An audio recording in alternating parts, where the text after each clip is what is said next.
Hi guys, welcome to Killing Floor 2 workshop. My name's David Hensley. I'm the art director at Tripwire, and I've been working on the whole workshop thing for Killing Floor 2 for, I don't know, the last couple months.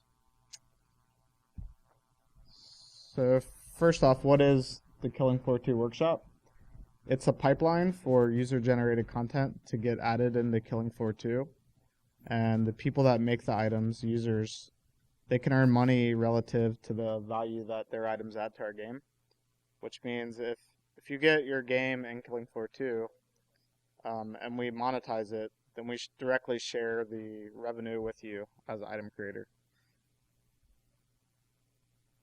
So it's a series of workflows and tools and tutorials that go from you wanting to make an item to adding it to the game to actually us selling it and you getting money from it. Summarized: make content, earn royalties, and yes, actual money. So how does this work? First, you create an item, and we support a couple different items right now. We support accessories for characters, and we have all our source art for all of our characters online to download. So if you go to Steam Workshop, there's a Learn More link that'll connect to all of our tutorials and source art download. And then you come up with an idea for an item. You're going to have to know how to 3D model and texture and all that. And then you create the item for the character. This is a cosmetic example. We also support weapon skins. This is an image from our weapon skin shader. If any of you guys have used UDK, it'll probably look familiar to you. It's basically just a master material that has a bunch of parameters set up and a workflow for you to make a skin for the weapon. And for the weapon skin, you don't even need to know how to 3D model. If you can use Photoshop, that's good enough. And you can even make a weapon skin without even using any Photoshop or anything, and just using the material and picking colors and changing parameters. So it's really, really easy. Once you've got a concept for your item and made it, you need to integrate it into the Killing Floor 2 SDK, and you're going to want to test your item in game and make sure it looks good. There's a series of content in the KF2 SDK that makes it easy for you to attach your cosmetic on a character and look at it in game. Also, for weapon skins, you want to test it out in first person because that's the most important thing, is seeing your weapon in first person.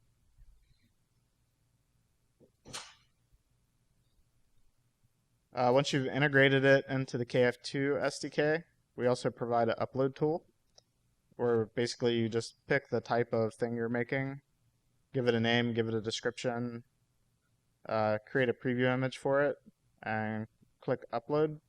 And that will upload it to Steam and automatically put it on the KF2 workshop. And then once it's on Steam, you have to finalize your page. There you put in your financial information and everything. And you get paid directly through Valve if the item generates money in our game. So this is a picture of the Killing Floor 2 workshop. This is kind of like the typical thing you'd see when you, as a user, go to the workshop. And you have a voting queue. You click on voting, and then you can vote on which items you want or don't want. So that's the next step in the process. After you've made it and integrated it and upload, the community votes on your items, and it's really the community that decides what we look at to add to the game. This is an example of an item page. When you upload your item, the preview image will go here, and it will go here also. So after it's uploaded, you're going to need to edit your page, and you want to make it really pretty for people looking at your item. That'll give you the best chance to actually get it voted on. You can add screenshots and in-game videos and everything to help market your item. And just a little information about the workshop. You get a 25% revenue share. So if your item makes $100,000, you get $25,000. It's pretty straightforward. This is the process summarized. You make an item. You got to meet our submission requirements, which is also on our information and tutorial page. You create it, test it, upload it to the workshop. The community vets the items and votes on what they want to see in the game. If there's enough interest in the item, we'll review it and potentially select it to be added to the game. If there's any changes or comments from Tripwire, we'll contact you directly. There's a private developer link on each item to where we can talk to you without the public seeing it, and we can go back and forth to finalize your item. And then finally, if we download it, check it out, it looks good, we'll integrate it into the game and test it. And once it's added, we'll split any money your item generates directly with you. Once your item's on the workshop, it's important you want to market it as best you can. So I'm just going to go over like a couple really quick basics that might help your item get more traction on the workshop. You want to take good screenshots. If you're making a cosmetic item, you want to show your item in engine on the character that it's made for, so the players can really see how it's going to look in the game. This is an example of a good screenshot. It's also a good idea, instead of just a screenshot, you could make beauty renders. This is a really good example where they're showing it on the character and they're also showing off different skin variants. And that's something you can do for cosmetics. Say if you make a chef hat, you can make different texture maps for it and then actually generate more items that way. This is an actual screenshot that someone is using to try to market their item, so this is a bad example. It's low res, you can barely see the item, the aspect ratio is all squished, so this is like what not to do. This is another good example of your thumbnail image. When you're browsing the items on the workshop, the first thing you're going to see is a whole bunch of thumbnails. So you're going to want your item to pop out from the thumbnail instead of blend in. On the right you see, that's actually a pretty cool item, but it's black on a black background, so no one can see the silhouette of it. And on the left you can kind of clearly see the item. It pops really good. The guys on the left even are marketing themselves as a kind of like a company, IJC. They have their own logo and everything, so. And this is just a grid of items from the workshop. You can kind of see some of them have really good thumbnails, some have bad thumbnails, some are in between. But this is kind of like how the users will see your item when they're looking at a series of items. This example of a lot of weapon skins. So the workshop's only been up for about 3 or 4 weeks, and we have way more than even this many items submitted so far, so there's a lot of users actively making stuff for it right now.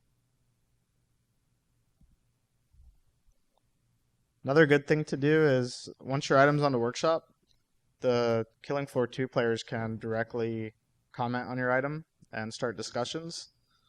What we get a lot is the fans give feedback directly to the item creators, and they go back and forth even without us giving you feedback. And ultimately, making stuff that the Killing Floor 2 community wants is how you're going to get items in the game. So in summary, marketing your item, take really good screenshots and make sure to test your item in game and get great in-game shots. Check out what's on the workshop and what's popular. That'll give you a good idea of what kind of things Killing Floor 2 community wants to see. Create a nice eye-catching thumbnail so your item stands out from the rest. And start a dialogue with your item with the community. Talk directly to the community and go back and forth with them. I also wanted to call out, right now we're having a item contest on Polycount. It's a game art forum. And there's $10,000 in prizes. And we have categories for best accessory, best weapon skin, best item set. Unfortunately, the deadline is not today, but next Sunday. So you still have time to enter that, but there's only a week left. Also, here's some useful links. These are going to be impossible to remember, so take a picture if you want them. After this, I'll show you how to actually find the workshop and find the stuff, so you don't really need probably to write these down if you can use Steam. And that's the end of my slides. And I'll open up the questions in a minute, but I'll show you a little bit of how to find a workshop on Steam and how to find the links that I just showed up there.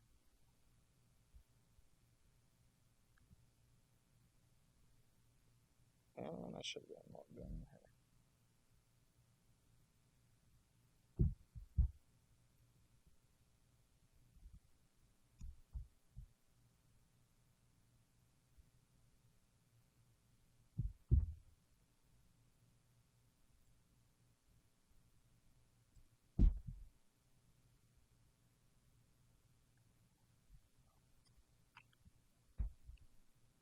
Okay, so once you're on Steam, if you go to Workshop,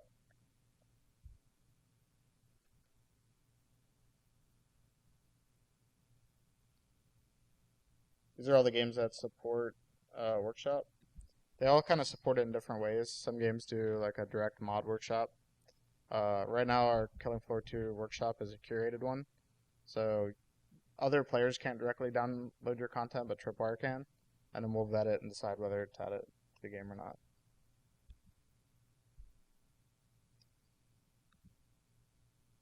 Yeah, there, you just search for Killing Floor 2, find it, and if you click here on Learn More, this is how you get to all the documentation for how to make items and upload it. It goes into a lot more depth than I went to here. So you've got technical requirements, so that's things like polygon count, texture resolution, file format, all that stuff. Character source art download, you can actually download the 3D models and textures of all the Killing Floor 2 players. So when you're modeling your item, you can mold it to their head, basically, and make sure it actually fits the face that you're making it for. Also, if you just want to check out our art and download it and deconstruct it, you're free to do that. We also have weapon UV templates and weapon source art. So you can download just a 2D UV template of any of our weapons. So if you want to make a skin and you want to make it very specific. Also, if you use 3D painting software and you want to open up the weapon in a 3D modeling program and paint on it, you can get everything you need here with that. And apart from that, we've got material tutorials for cosmetic items and weapon skins. The weapon skin material reference, where it has documentation for literally every aspect of the weapon skin material and how to go about doing it. But you find that all from that Learn More link.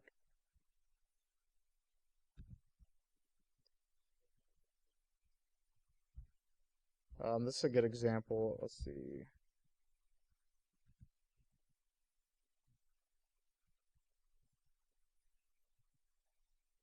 Here's a good example of a really specific weapon skin that you'd probably want you'd want the UV template for. You can do weapon skins a few different ways. You can create kind of like a tiled skin that's just like a pattern that tiles on the weapon UVs. You can also select triplanar UVs, so it's kind of like a cubic UV. Or you can just paint, very specifically what you want on the weapon skin.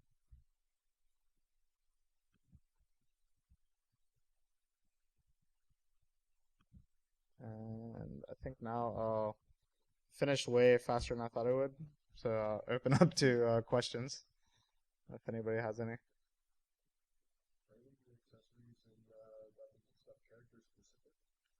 The question is if any weapons or accessories are character specific. So yeah, like when you're making a cosmetic accessory, you're going to download the source art for that character and make it for that character. You can make it for one character, or you can make it for all characters, or make it for some. I think items would be more desirable if they support all the characters, but it's not a requirement. And if you make like say you make glasses and you make it for all the characters, all the characters' heads are they don't have a consistent ear and nose placement. So you can either offset and scale your item for each character, or if some characters you might have to actually bend the geometry of the item to get it to work for different characters. Um, Most of the items that we've selected so far support a lot of characters, but you could start out with one and see how it goes. How many items have you like put in so far? And I mean, what percentage of the total items that thing? So let's see what we have right now.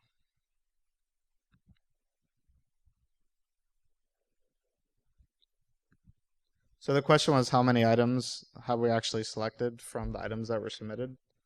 And I think there's about 100 and okay, 140 items have been submitted. Only about 115 of them are public, like people haven't made them public viewable yet. Out of that, we've selected 40 items so far. Um, and the polycount contest is generating tons of items. They have 140 threads on polycount, and a lot of those are pro guys in the game industry. And their deadline is Sunday, so a lot of them haven't submitted their items to the workshop yet. So I think this week that number will hit like 200 easily. It's like 10 times higher than I would have expected. Are you not getting a lot of like low quality stuff? Just getting high quality stuff? Is it just you're just like, hey, okay, it's just too close. I'll go ahead and approve it. I'll show you some of the items. The question was, are we getting that? Are we not getting that much low quality stuff? Actually, most of the stuff we're getting is pretty high quality. If I look at top rated all time, these are some like really awesome weapon skins.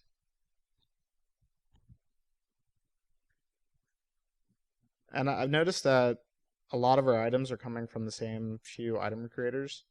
Like we'll have like a prolific item creator and he'll make 15 really awesome items. And then we'll have some people that just make a one-off item and their stuff usually isn't as good. These IJC, they're actually a couple guys and they used to make content for Killing Floor 1 and they pretty much full-time make items for the workshop. That's kind of like their full-time job. Even though like they have no guarantee that their items are even going to make it in game or not. Their stuff's really high quality. I think they've submitted I don't know at least probably 20 items. One thing that they do really well when they market their item is they have this whole IJC branding image where it shows which characters it's compatible for. It's got like orthographics, links to their forum, social media links, links to their other items. So they're a really good example of how to market your item on Workshop. A lot of people aren't taking this much advantage of what they could do there.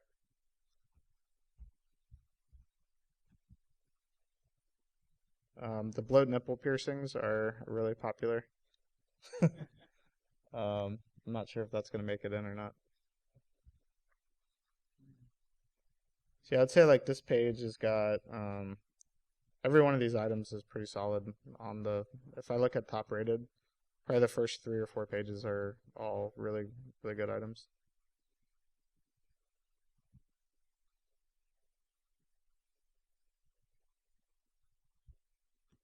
I also definitely recommend if you make a cosmetic item to make different skins for it. It's a good example of the flat cap for Alberts.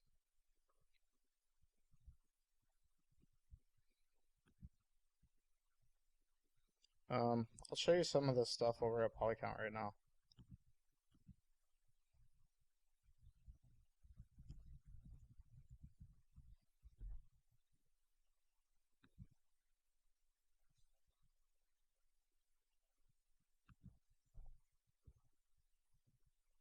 This like samurai mask is really awesome.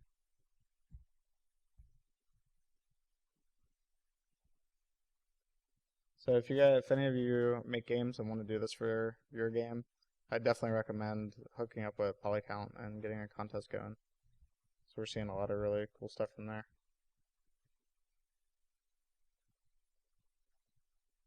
Let's see.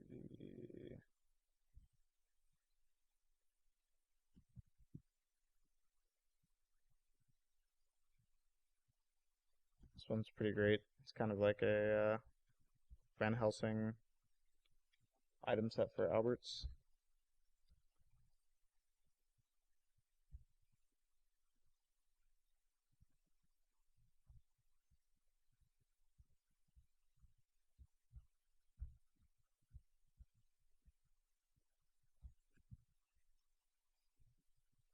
Any more questions?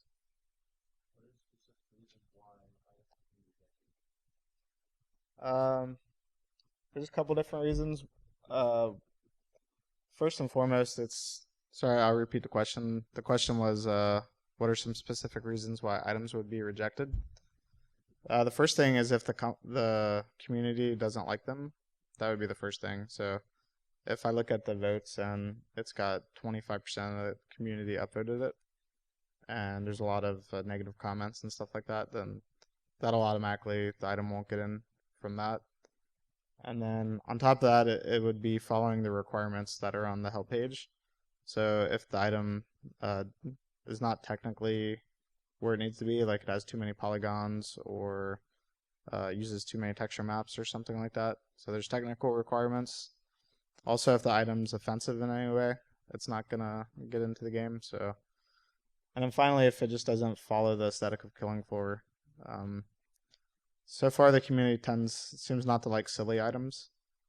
So I'd say Would you nix a killing a silly item? I mean, just that you're like, I don't want killing floor to feel silly, and just if you like it, you just be like it. the question, would we not put in a silly item just because we don't like it?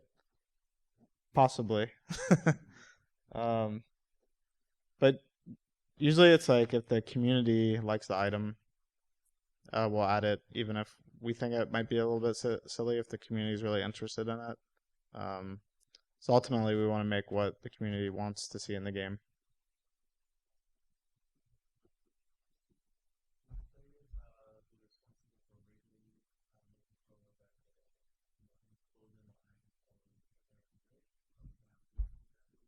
The question was if the creator needs to rig their items.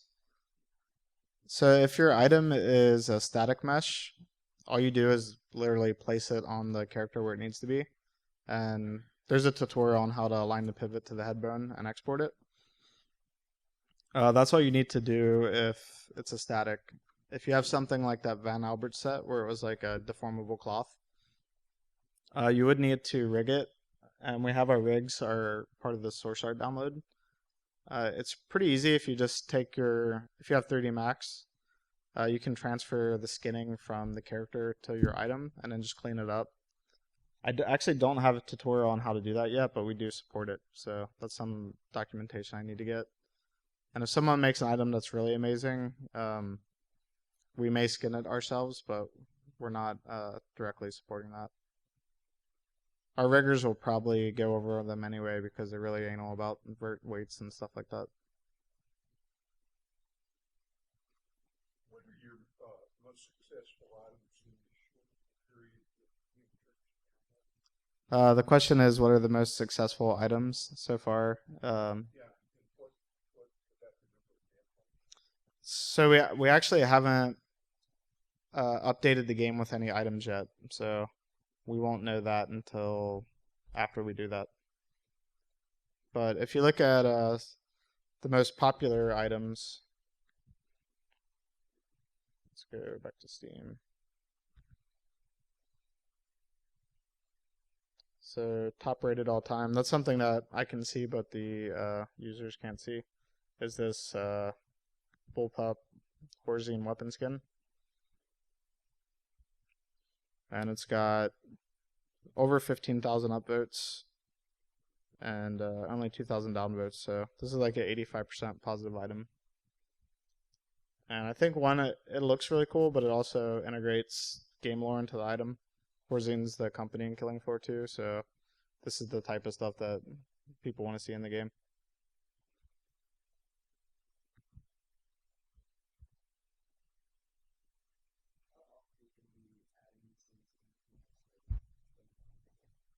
The question is how often are we going to be adding items into the game once they're voted on? We don't know exactly. We haven't added any yet, so it'll probably be based off how this first set goes. Um, but we'll probably add items every time we do a Killing Floor update. And we've been doing Killing Floor updates about once every couple months. So whenever we do a large update, we'll probably add a group of items to the game. But I can't say for sure, but that's probably what we'll do.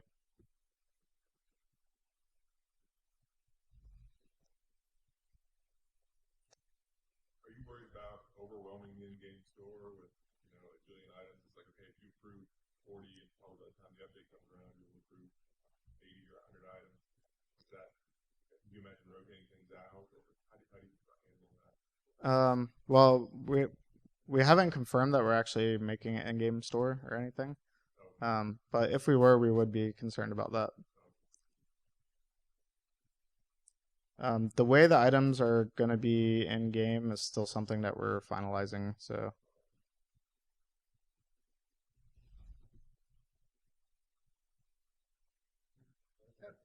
how do the developers can monetize their effort?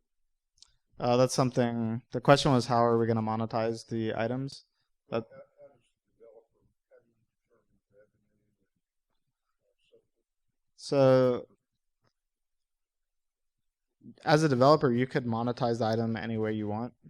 On the Steam backend, you tie the user's item ID to the item in game somehow, and then in your backend system, you need to anytime that item gets sold, then Valve knows and they directly pay the item creators. So we don't have to do accounting for it or anything. It's Who does the pricing? Tripwire does, or it'd be whatever developer is selling items or whatever. You'd be able to pick whatever pricing you want. And eventually if something's really popular, you'll incorporate it into the game. Will it then not be priced separately? Uh, could you repeat that question again? If something is permanently incorporated into your game, then it will no longer be priced separately. I'm asking this question. Oh, so the question is if an item's permanently integrated into your game, will it be sold separately? Yeah. Um, that we're still figuring out, like how items are going to be sold in game or monetized in some way. So until we ship the items, we won't really know for sure. How do you handle like if somebody submits an item that's like their personal IP in some way, and they're handing it over like it's their logo. Hmm. Like say the streamer who wants to put a gun and it has their personal IP or logo on it. What would you do to enter? So the question is, what if a user made a item that is based off their IP or uses their IP logos in some way? Yeah. How would we handle that? That would be it's totally cool if people want to do that, and if the community likes it, we'd consider adding those items. When you submit the item, you probably agree to some agreement that protects us in some way, I would imagine. And then if it's your IP and you're making the item and you want to get it in game, then there shouldn't be a problem with us adding it. It's more if the community wants to see it or not. Like for example, TF2, they have a similar system, and they have a lot of other games submitting items uh, through their workshop that they add to the game, and they used to do that all directly through emails between the company and Valve and sending the items directly. But now they're all filtered through workshop. So a company wanting to make an item in TF2 has the same chance that any item creator does. I think that's how it works. I don't want to speak for Valve, but it would be something similar for our game, I think. So you'd be alright with it though, if the art director being like, okay, well, I don't in the world of killing for this streamer doesn't exist, but hey, Yeah, we'd totally be okay with that. If the community really liked it and it was a cool item, like we'd have no problem with that.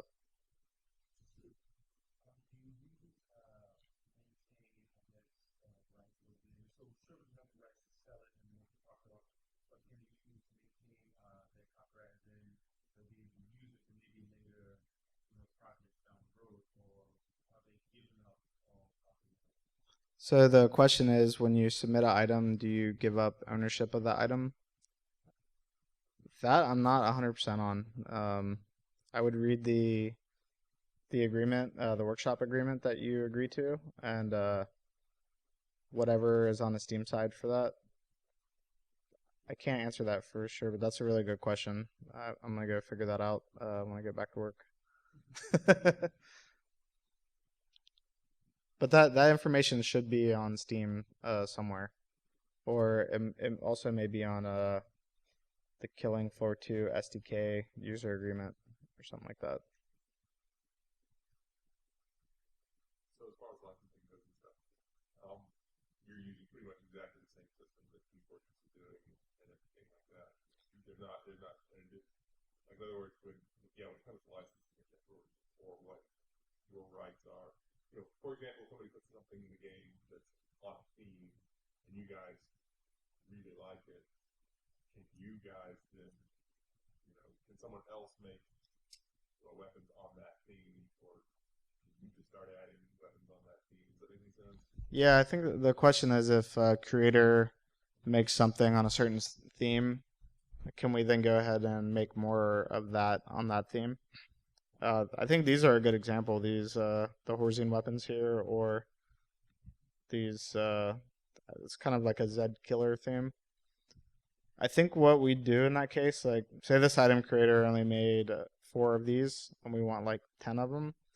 We'd probably first go to item creator and say, hey, these are really really cool. Can you make a couple more for these other weapons? And if they don't have time or something, we might ask like, hey, do you mind if we make some? But I think I can't speak for everyone at Tripwire, but I think if somebody made something cool and our community liked it and it was working, we might adopt that style for new items or something like that.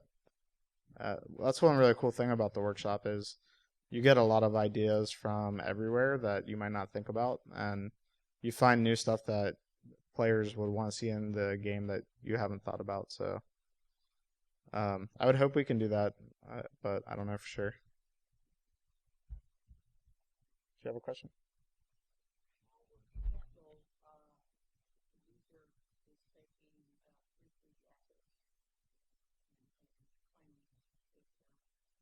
So the question is, how do we handle if a user um, takes free 3D assets and submits them as a workshop item and claims them as their own? So any of the items that are popular, there's a couple different ways that that's handled. One, if the item's not popular, then we don't even look at it. So the community would have to like it first. And then the community can also report the item. So if you see here, there is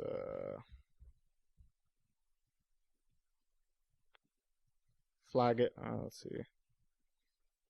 I think mine might be a little bit different since I'm an admin, but you can basically report an item, and then if it gets reported enough times, it'll kind of go up on my radar, and users will say, "Hey, this item is from this website" or something like that. So the community kind of like self-regulates it a little bit, and then I myself, uh, I've been 3D modeling for 20 years or something, so I can usually spot stuff like that. And if I download the item and review it, I might do a quick search on Turbo Squid or something for that type of item and see if I can find it somewhere else. And then if there's any kind of question about the item, I probably just will not touch it. But it's a cross between the community flagging stuff and then me just using my gut about the item. There are a couple items that are questionable so far. I'm not gonna point them out right now, but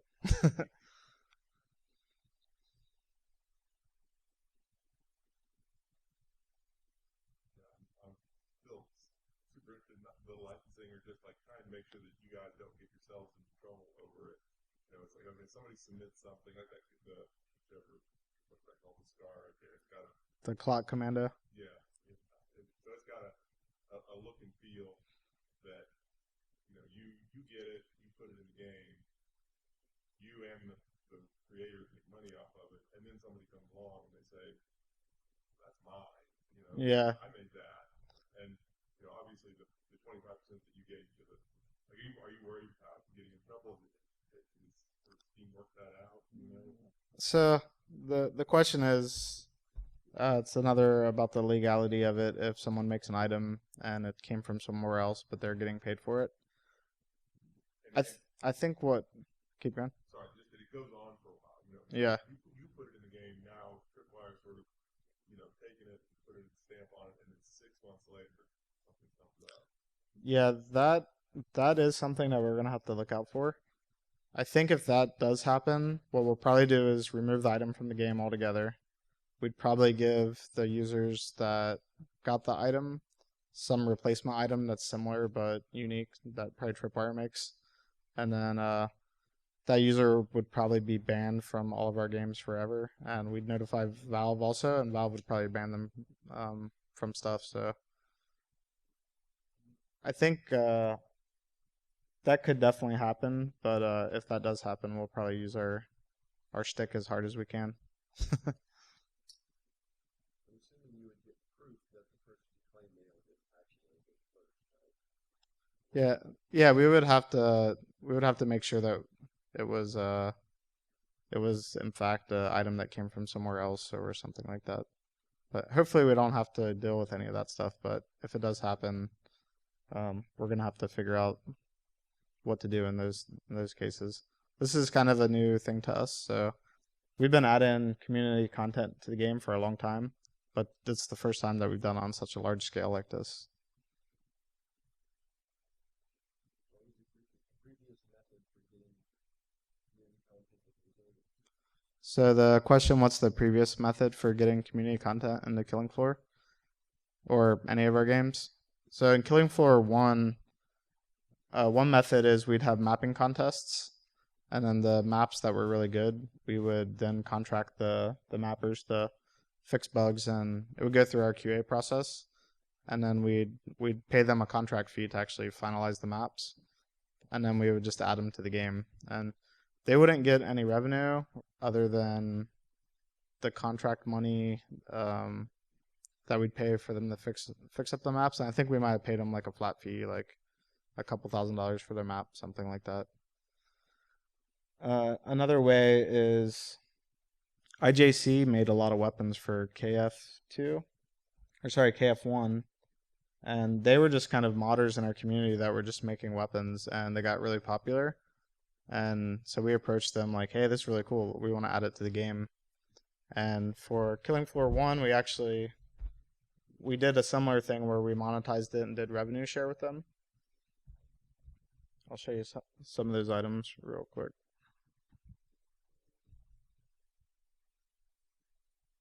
These were known people you were dealing with, so you knew it was fair work. You didn't have to worry about someone being sneaky and dropping their best work on you. Yeah, I mean they had been community creators for a long time, modders. So to be honest, like we don't get that much of people trying to pull one over on us. Like usually it's genuine artists and modders that want to get stuff in their game. And usually if something is stolen,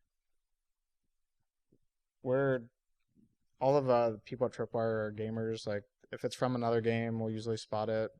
If we don't spot it, our community will spot it, and they'll be really angry that this person is trying to do it. So I honestly don't think it's going to be that big a deal, but I guess we'll see.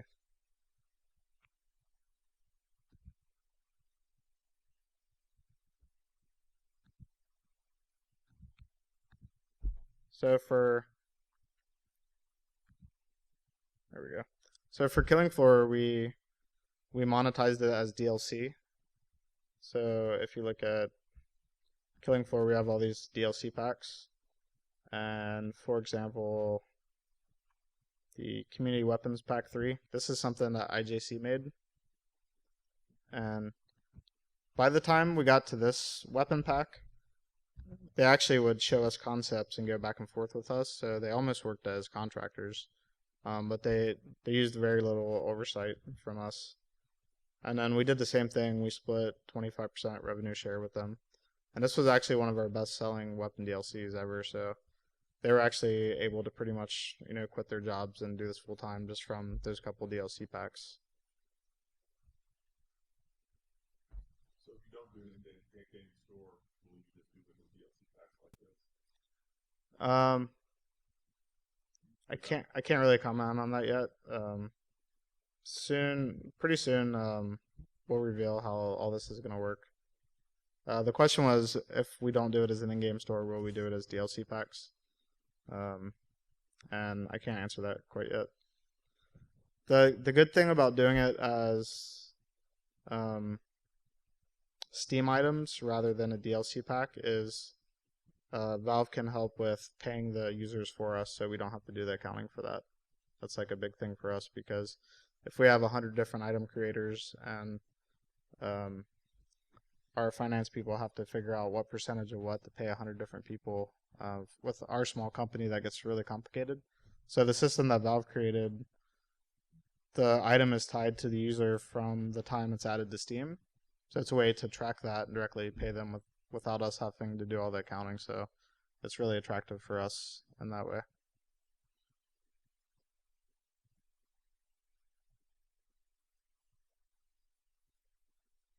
Do you have plans? That's Do you cool. have plans for the?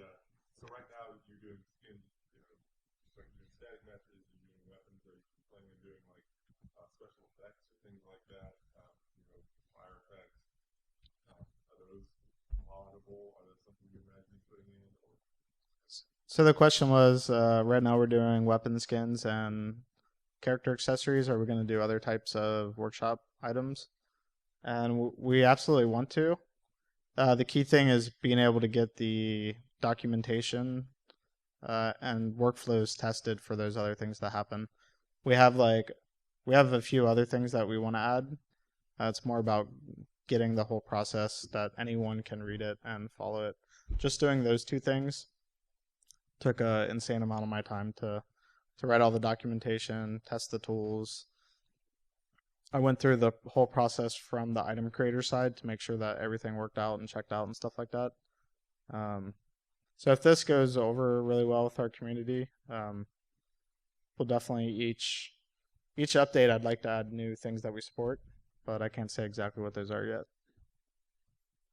have you guys done sound DLCs before? The question is, have we done sound DLCs before? We haven't, but there is something that we're thinking about with audio and KF2 and Workshop, but I can't announce exactly what it is just yet.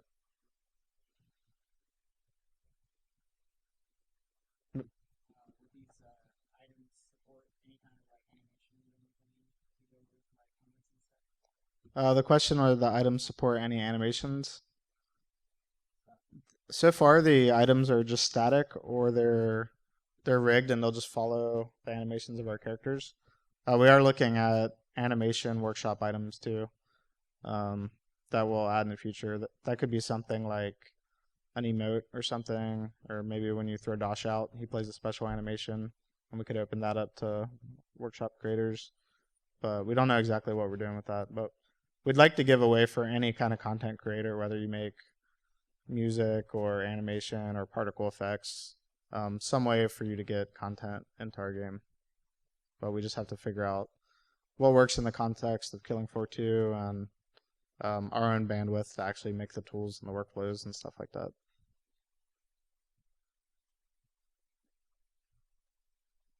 What percentage of your DLC would you say is community DLC right now? Like, For Killing Floor 1. yeah. The question is, what percentage of DLC is community made content? Let's just take a look. So the content in Killing Floor itself, if you just look at maps, I'd say at least half the maps are community made and half are tripwire made. I think all of the weapon DLC is, let's see.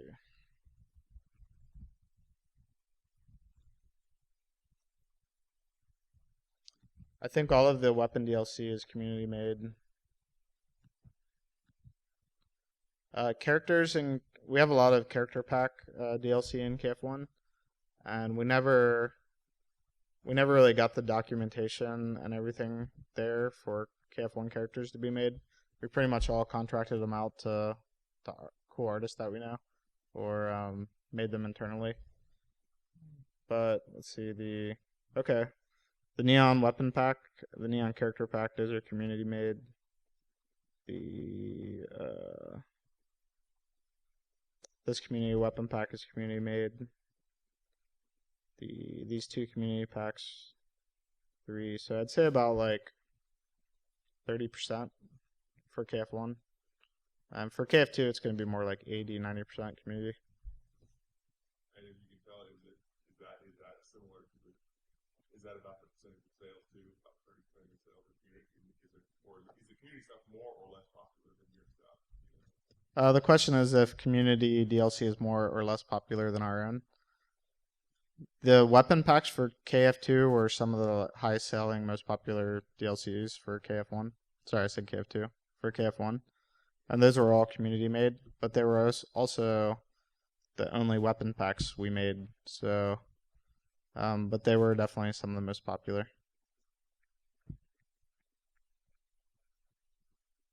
Yeah, we really believe in the community as content creators for our game, and our company, we started out as modders and content, like community content creators ourselves. So we always look for ways to still like support modding and try to give away for people to make a living as modders.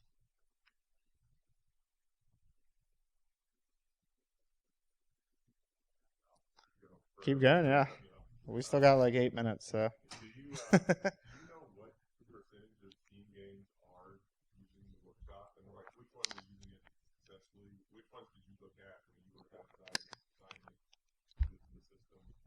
The question was how many Steam games use the workshop, and which ones did we look at?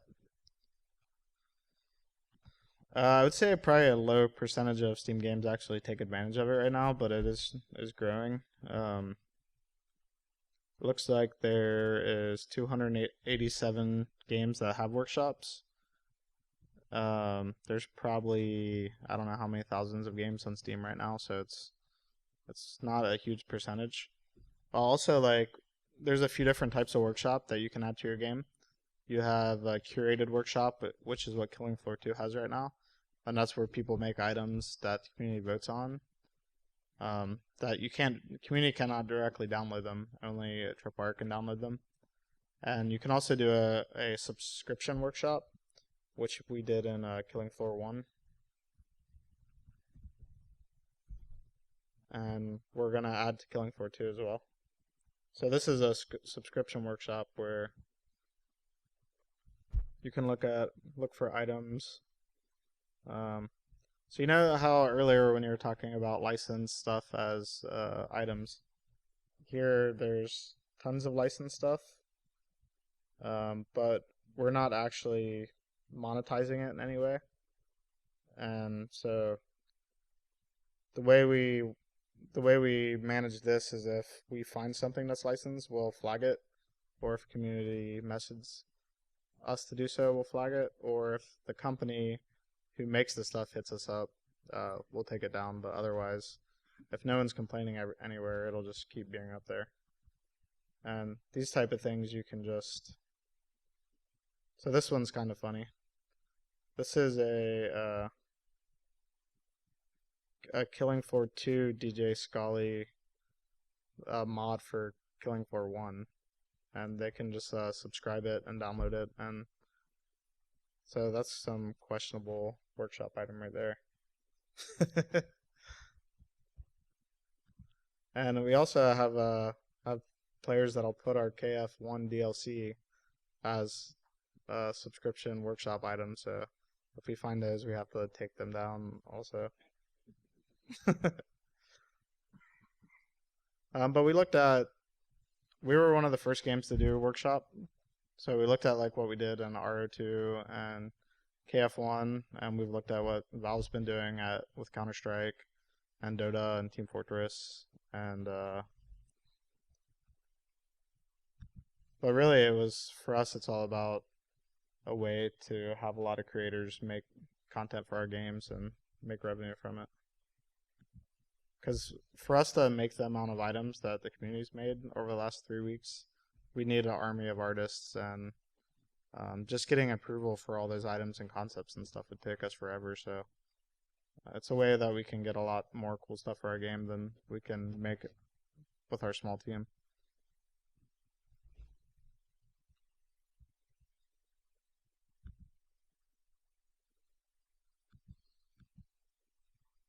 Here we got 4 minutes. Maybe one more question. Anybody has one? Yep. Will you allow trading of items such as in TF2 and Dota? The question is if we're going to allow trading of items such as TF2 and Dota. We're still deciding on that. So, maybe. Yeah. We're definitely interested in trading of items, and we'd like to at least try it on some items, but I don't know if it's going to be across the board thing or not. But we find it really cool because if your game supports trading, then any other game that supports trading, your game now becomes a lot more interesting to them because they already have items from their game that they can trade with your game. So as soon as you have tradable items, your game is automatically more valuable to a different set of people on Steam. So it's really, really interesting. I'm not sure how far we're gonna go with it yet.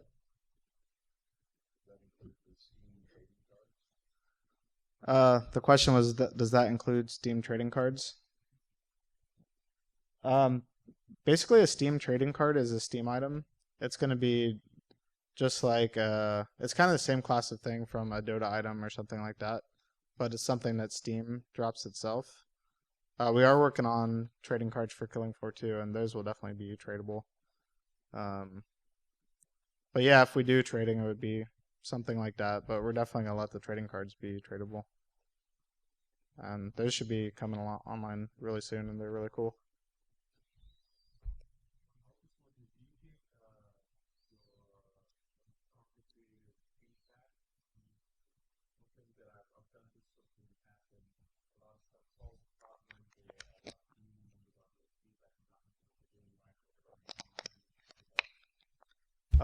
So the question is, do we give the community creators feedback? Because if they don't get feedback, they might give up. So we'll only directly approach you for feedback if we like the item and want to add it to the game. And it needs some final bit of polish that's missing. Or maybe it needs LODs and the creator didn't make LODs, something like that. We try to set our guidelines from the beginning, so you should be able to make everything you need with what's there. And then after that, it's up to you to make items that the community finds appealing. So we're not going to hold the creator's hand through that. It's something that they're going to have to take an initiative. And joining sites like Polycount is a really good way to get feedback. But we don't have time to take each item creator and kind of guide them through the process. It's more like create a set of tutorials and guides and pipelines that let them do that, and then it's up to them to really kind of step up to the plate and make items that are good enough.